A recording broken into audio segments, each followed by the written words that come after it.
Debate, the Honourable Member for Parkdale-High Park. Thank you, Mr. Speaker. And I rise in the House today to once again express the official opposition's strong objection to Bill C45, this second budget implementation bill that we've seen this year. In the spring, Bill C38 attacked old age security, forcing people to wait 2 more years to claim their benefits, attacked employment insurance, attacked healthcare transfers, and turned back the clock on environmental regulation. Now, with Bill C45, it shows the Conservatives have not learned their lesson. They didn't listen to Canadians who were outraged by that first Trojan horse budget bill. Bill C45 continues on the path set by this spring's budget bill, further weakening our ability to protect the environment and ensure sustainable development for future generations. It completely guts the Navigable Waters Protection Act. We've heard about the loss of 40,000 lakes being protected and 2.5 million rivers, and it further erodes the Canadian Environmental Assessment Act. This disturbing Conservative trend towards the concentration of power also continues in Bill C45. The bill dismantles a series of commissions and gives more power to ministers to make decisions without accountability. But there are new problems too. The combined effect of the Conservatives' proposed changes to the SR&ED tax credit, the Research and Development Tax Credit program, will be to reduce government support for business, research and development at a time when Canadian businesses most need to increase innovation and productivity to succeed in an increasingly global economy. These changes are also likely to drive firms to move their R&D activities to other countries with better incentives. Now, New Democrats are also concerned by the changes to public service pensions that will create a two-tiered workforce in which younger people will have to work longer for the same retirement benefits. And these changes come in a context where the Conservative government is failing to take action on youth unemployment and crippling student debt, while also making young people especially work longer in the future to qualify for old age security benefits. Mr. Speaker, this bill talks about jobs, but let's be clear, the Parliamentary Budget Officer has estimated that this budget bill will cost 43,000 Canadians their jobs, and when combined with previous rounds of cuts, the Parliamentary Budget Officer projects a total of 102,000 jobs lost. As a result of these job cuts, economic forecasters have been revising their projections for the Canadian economy downwards. In fact, on the day C45 was released, Minister Flaherty suggested a downgrade would be announced in the fall economic update. And sure enough, the minister announced during the November spring break that the government will fall short of their own deficit targets. And worse still, Conservatives have failed to outline any contingency plan to deal with the slowing growth and increasingly negative fiscal indicators. In the third quarter, Canada's GDP grew only by 0.6%, even lower than the Bank of Canada projected rate of 1%. Ongoing volatility in the global economy poses a significant risk to Canada's future economic growth. Now, the official opposition, New Democrats, believe strongly that the federal government should take action now to safeguard the Canadian economy against outside risks such as an escalation of the Eurozone crisis or back in recession or a worsening of the American economy. But there are internal risks as well. Ultra-low borrowing rates that have remained unchanged for more than 2 years are fueling unprecedented household debt. L'inégalité grandissante. Growing inequality.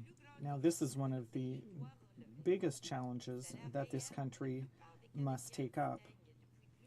The real wages of most Canadians have stagnated for several years.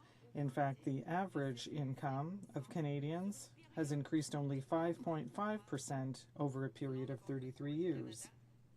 According to the Conference Board of Canada, income inequality is growing more quickly in Canada than in the United States.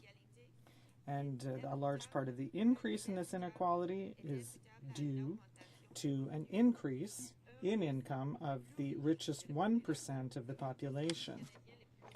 The richest 1% of Canadians have seen the share of their total income rise from 8.1% in 1980 to 13.3% in 2007. In fact, the richest 1% of Canadians represent close to 1/3 of the total growth in income between 1997 and 2007, to the detriment of other income brackets. Still a major crisis. Unemployment is up for youth at a rate of 15%, up 1% from last year, and there are 70,000 less youth jobs than 1 year ago.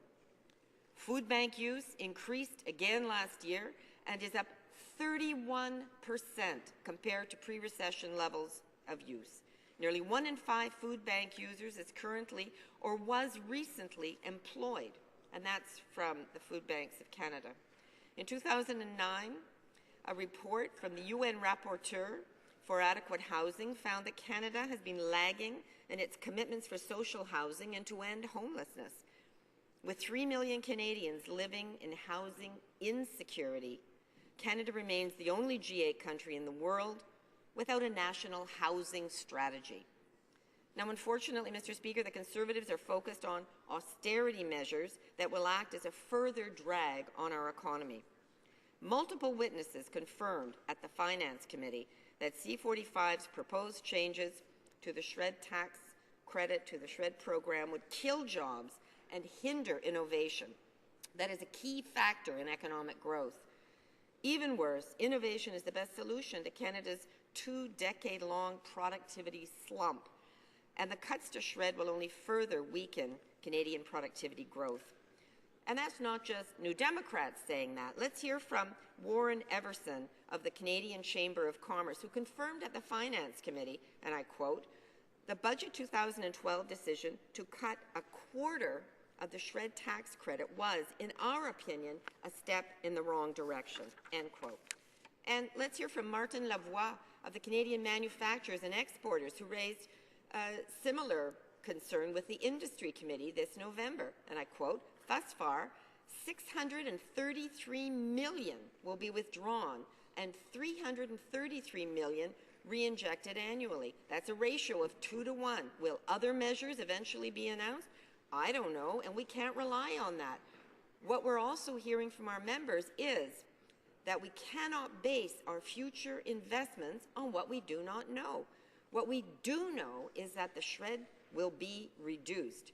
We do not know whether there will be new types of direct sectoral investment," end quote. Now, Mr. Speaker, how can businesses plan for job creation and investment with this government's piecemeal approach? Now, the Conservatives have no comprehensive plan to create jobs. Instead, Bill C45 is another one of these 400-page budget bills that lumps together a large number of unrelated measures. It modifies, amends, or repeals over 60 other pieces of legislation and contains an entirely new act, the Bridge to Strengthen Trade Act, on the Detroit-Windsor Bridge. Now, we support this. We'd like to support it, but it's lumped in with many other measures that we do not support, hence our opposition to this omnibus budget bill. Now, the NDP did everything it could to study this bill in depth at committee and improve it, but on every occasion, the Conservatives refused to work with the official opposition. But while New Democrats have been working hard to ensure that the content of C45 receives full examination and substantive amendments were proposed to the bill, we saw our Liberal colleagues join with the Conservatives in order to support stricter time allocations for the Finance Committee. This we did not agree with. Now the committee did vote on every substantive amendment, every submitted amendment to Bill C45 during the clause-by-clause study. However, it was clear that the Conservatives would not consider any amendments to C45, even despite compelling witness testimony that some of the measures in the bill would have significant consequences for Canadians and the Canadian economy. While the Liberals and Conservatives have used the committee process to play partisan games, New Democrats remained dedicated to giving C45 much-needed scrutiny and debate on behalf of all Canadians. Now, unfortunately, Mr. Speaker, the Conservatives continue to show that they're more interested and invested in ramming through their agenda than on staying accountable to Canadians. And Canadians are taking notice. So let me just offer some other points of view. Stuart Woodkey of the Assembly of First Nations noted at the Fisheries and Oceans Committee that, quote, "My appearance today does not qualify as consultation with First Nations. The Assembly of First Nations is a political organization, and the First Nations themselves are the individual rights holders of Aboriginal rights and treaty rights. A robust consultation will be required by the Government of Canada with First Nations right across Canada," end quote. Well, clearly that has not happened. And Tony Maas of the World Wildlife Fund Canada raised a similar point at the Transport Committee, and I quote, he said, "I'm a believer in participatory democracy. While I appreciate the opportunity to speak to the committee today, I do not claim to be and should not be considered a representative voice for conservation organizations or for others whose navigation rights and waters may be negatively impacted by changes in the proposed bill," end quote. So, Mr. Speaker, I can't emphasize strongly enough, Bill C45 is yet another massive omnibus bill that makes amendments to a wide range of laws. And once again, the Conservatives are trying to ram through this Parliament legislation without allowing Canadians and their MPs to thoroughly examine it. And of course, we're seeing the sad spectacle of the Parliamentary Budget Officer, a position created by this government, the PBO being forced to take the government to court to get basic information that he needs and therefore parliamentarians need in order to do our jobs. It's unbelievable that we would be in this situation. Le MPD a fait. The NDP has done everything in their power so that this bad piece of legislation be split. The Conservatives refused. We then attempted to have it studied in depth in committee, but the Conservatives have not accepted any of our amendments. Finally, we tried to push back the final vote because we still had hope that we'd be able to convince this narrow-minded government to improve this monstrous bill. Canadians deserve better. The Conservatives systematically refuse to listen and to work with the opposition, the official opposition, in order to adopt legislation that would make Canada a better place to live, rather than destroying it one piece at a time. Proposes budget 2012 and its implementation bills unless it is amended to focus on the priorities of Canadians, really creating good quality jobs, not just putting the word jobs in the title of a bill, protecting our environment, strengthening our healthcare system, protecting retirement security for all, and ensuring open and transparent government. And Mr. Speaker, these are the priorities that Canadians tell us they care about. We've consulted throughout this process in our ridings, in our communities across Canada, and this is what Canadians have told us. And they have serious concerns about both the process of this omnibus budget bill and the specific content contained therein. So with that, Mr. Speaker, I therefore move, seconded by the member for Welland, that the motion be amended by deleting all the words after the word "that" and substituting the following.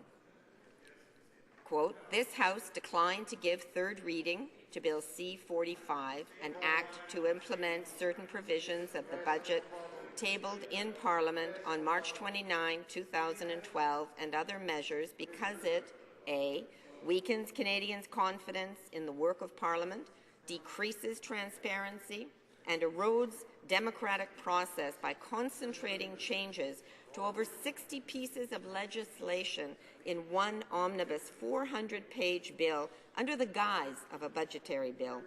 B, continues to roll back Canadian environmental protection measures by gutting the Navigable Waters Protection Act and further weakens the Fisheries and Canadian Environmental Assessment Acts. C, fails to provide substantive measures to create good Canadian jobs and stimulate meaningful long-term growth and recovery. D, reduces much-needed job-creating tax credits for scientific research and experimental development. And E, creates a two-tiered workforce in the public sector that discriminates against new hires. Thank you, Mr. Speaker.